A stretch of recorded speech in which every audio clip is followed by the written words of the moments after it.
হচ্ছে পানি নিয়ে চলবে এবং এটি আমি ধারণা নিয়েছি একটি হাইব্রিড গাড়ি হাইড্রোজেন চালিত গাড়ি সেটি থেকে আমরা হচ্ছে এটি খুবই সহজ একটা প্রজেক্ট এবং এটিতে আমাদের অনেক জ্বালানি খরচটা কমে যাবে সেক্ষেত্রে আমি জ্বালানি হিসাবে এখানে পানি ব্যবহার করতেছি সেই পানিটাকে হচ্ছে ইলেকট্রোলাইজেশনের মাধ্যমে আমরা হাইড্রোজেন যেটা আছে সেটা আলাদা করে ফুয়েল করে দিচ্ছি এবং ফুয়েল থেকে আলাদা করে অক্সিজেন প্রবেশের রাস্তা আছে এবং সেখানে হাইড্রোজেন দিচ্ছি সেই দুটি আবার মিশ্রিত হয়ে বিদ্যুৎ উৎপন্ন করছে এবং সেই বিদ্যুতের মাধ্যমে আমাদের গাড়িটি চলছে। আর এদিকে আমি চালিয়ে দেখাতে চাই যে আমার গাড়িটি হয়ে চলছে।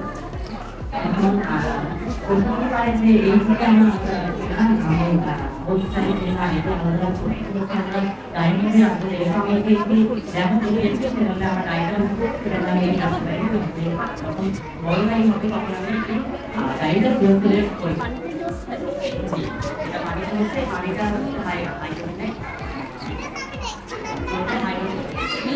এখন তো দেখা পাচ্ছি ব্যাটারি আছে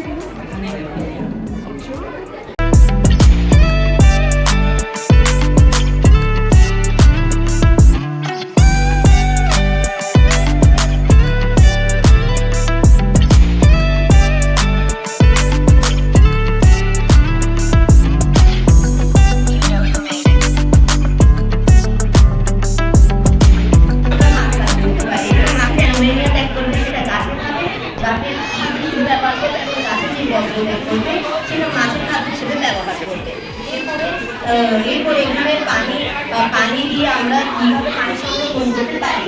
এখানে বৃষ্টির পানি আমরা সংরক্ষণ করার একটা ডেমো দেখাচ্ছি যে এখানে বৃষ্টির পানি যখন পড়বে, এখানে আমরা যখন বৃষ্টির পানি দেবো তখন এখানে জমা হবে।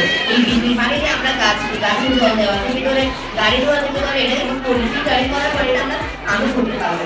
এরপর এখানে দেখা যাচ্ছে কি ধরে ডাস্টবিন, একটা পচনযোগ্য আর একটা অপচনযোগ্য। পচনযোগ্য মানে যেগুলো কলার খোসা যেগুলো পচে যায়, আর অপচনযোগ্য মানে যেগুলো পচে যায়।